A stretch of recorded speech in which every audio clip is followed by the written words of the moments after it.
Today, we're diving into some really groundbreaking research that might just give us a brand new clue in the long, complicated mystery of multiple sclerosis, or MS. So, to really get what's going on here, we have to start with a puzzle that has fascinated scientists for a very long time: the mystery of MS and identical twins. And here's the real head-scratcher. If you have two people with the exact same DNA, the exact same genes, how is it possible that one of them develops MS while the other stays completely healthy? It's a classic nature versus nurture detective story.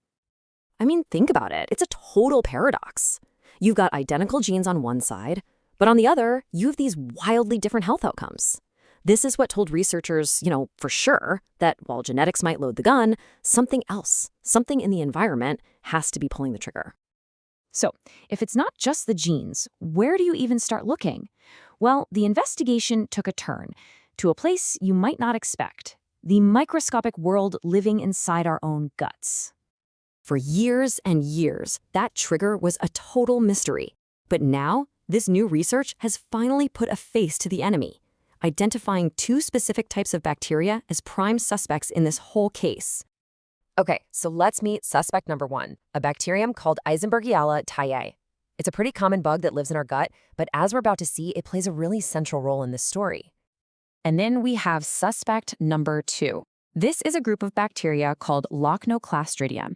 Now, just like our first suspect, they're a totally normal part of our gut ecosystem. But their behavior can change and change dramatically. All right, so you've got your suspects lined up, but how on earth do you prove they're actually the culprits? This is where the research gets really clever, with a pretty decisive experiment using mice. The setup for this experiment was just brilliant. So first, the researchers collected gut bacteria from those twin pairs. Remember, where one has MS and the other doesn't? Then they transplanted those bacteria into special mice that were raised in a totally sterile environment, which means they had zero gut bacteria of their own. And after that, they just watched to see what would happen.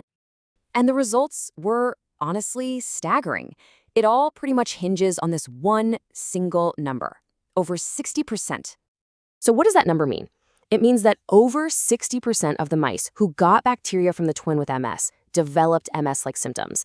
And we're not talking about minor issues here. We're talking about actual physical damage to their spinal cords and even paralysis. I mean, this right here, this was the smoking gun. Just look at the difference. Over 60% of mice with bacteria from the MS twin got sick. Now compare that to less than 10% for the mice who got bacteria from the healthy twin. The conclusion was just stark. These bacteria weren't just hanging around. They seemed to be actively causing the damage. Okay, so we have our suspects, we have the evidence, but every good detective story needs a motive. Why were these bacteria causing so much harm? And the answer, it turns out, is all about nutrition. Which leads us to the next really big question. What is it that flips the switch? What turns these normally harmless bacteria from, friends in our gut into dangerous enemies? And it seems like the answer comes down to diet, specifically dietary fiber. See, when these bacteria have plenty of fiber to munch on, they're happy. They stay balanced, they're friendly. But when you take away that food source, their whole behavior changes. So how does this whole thing lead to MS? Well, it's like a chain reaction. When these bacteria are basically starved of fiber, they get hungry, and they start to eat the next best thing: the protective mucus layer that lines our gut. This makes the gut wall weak, it gets leaky, and that allows bacterial bits to get into the bloodstream. This, as you can imagine, triggers massive inflammation, putting the body's immune system on super high alert. And in people who are genetically susceptible, that haywire immune system can make a terrible mistake and attack the body's own nerves. And that is the hallmark of multiple sclerosis. So after all that science, what's the big takeaway for the millions of people living with MS? Well, this discovery is really being seen as a genuine beacon of hope. Let's just break down what this really means. First, we finally have a potential concrete trigger for MS, which puts a huge spotlight on things like diet and lifestyle.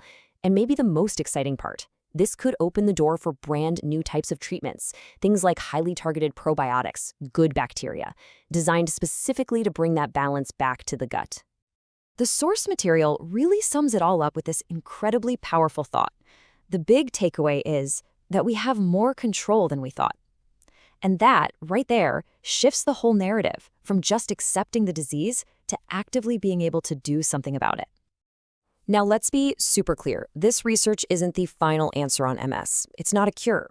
But it is a massive new chapter in how we understand this disease, and it offers a really hopeful new path for managing it and, maybe, one day, even preventing it.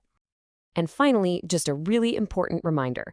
While all this research on diet is incredibly promising, it is absolutely essential to always talk to your doctor or a registered dietitian before you make any big changes to your diet or your treatment plan.